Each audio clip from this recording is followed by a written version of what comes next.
ପୂର୍ବ ପଡକାଷ୍ଟ ଆମେ ନେଇଥିଲୁ ତମର ଯୋଉ ଲେପ୍ତି ଲାଗିର ହିରୋଇନ ଦେବସ୍ପିନୀ ସହିତ ମଧ୍ୟ ବହୁତ ଭଲ ସମ୍ପର୍କ, ଆମର ବହୁତ ଭଲ କଥାବାର୍ତ୍ତା କରନ୍ତି। ତାଙ୍କର ଲୋକ ସହିତ ଫ୍ରି ହେବାର ତାର ଗୋଟିଏ ସ୍କିଲ୍ ଅଛି, ବହୁତ ଜଲ୍ଦି ସେ ସ୍ମାଇଲ ରେ କଥା ହୁଅନ୍ତି, ବହୁତ ବଢିଆ ତାଙ୍କୁ ଦେବସ୍ପିନୀ ମଧ୍ୟ। ତ ଦେବସ୍ପିନୀଙ୍କ ସହିତ ଏକ୍ସପିରିଏନ୍ସ କେମିତି ଥିଲା? ମୋହନ କାର୍ଜି ମଧ୍ୟ ଗୋଟେ ଭାଇରାଲ ଭିଡିଓ ଗୁଡାକ ବନେଇ ସାରିଲେଣି। ମୋହନ ସହିତ କେମିତି ତମର ସମ୍ପର୍କ, ଆଗକୁ କିଛି ଭିଡିଓ ଆସିବ ନା ଆଉ କେମିତି ତମର ପ୍ରୋଜେକ୍ଟ ଚାଲିଛି? ଜାଣିବା ପାଇଁ ଚାହିଁବି ମୋହନ ବମ ଭାଇ ଆପଣଙ୍କର ପରିଚୟ କଣ? ଚାହିଁବେ ତମର ପ୍ରଥମ ଆଲବମ ଦୁନିଆକୁ ଆସିବାର ପ୍ରଥମ ଗୀତଟି କଣ? କୋଉ ଗୀତରେ ଦର୍ଶକ ମାନଙ୍କୁ ଆଉ ତମର ମାନେ ଫାର୍ଷ୍ଟ ଭିଡିଓଟା ଥିଲା? ସେଇଟା ଗୋଟେ ସୁପର ହିଟ୍ ଗୀତଟା, ଆଉ ସେଇ ଗୀତ ଗାଇଛନ୍ତି ଆମର ସାଧକ ଭାଇ।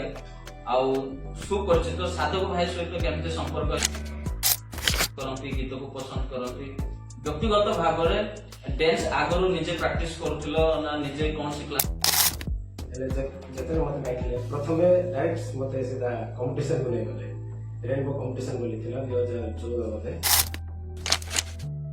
ନିଜର ସୌରା କମ୍ୟୁନିଟିର ଲୋକମାନେ ବି କେତେ ଭଲ ପାଇବା ଦଉଛନ୍ତି ଆଉ କେତେ ପ୍ରଶଂସା କରୁଛନ୍ତି, କଣ ଫିଡବ୍ୟାକ୍ ରହୁଛି ନିଜର ଆଉ ସରାଉଣ୍ଡିଂ ରେ ଯେତେବେଳେ ନିଜର ଲୋକମାନଙ୍କ ସହିତ ତମେ ବୁଲାବୁଲି କର ନହେଲେ ଭେଟଘାଟ ହବ, କେମିତି ରହୁଛି ତାର? ଇଣ୍ଡଷ୍ଟ୍ରିରୁ କିଛି ଗୀତ ଆସୁନଥିଲା ଆଗରୁ, ସବୁଠି ଆସୁଥିଲା।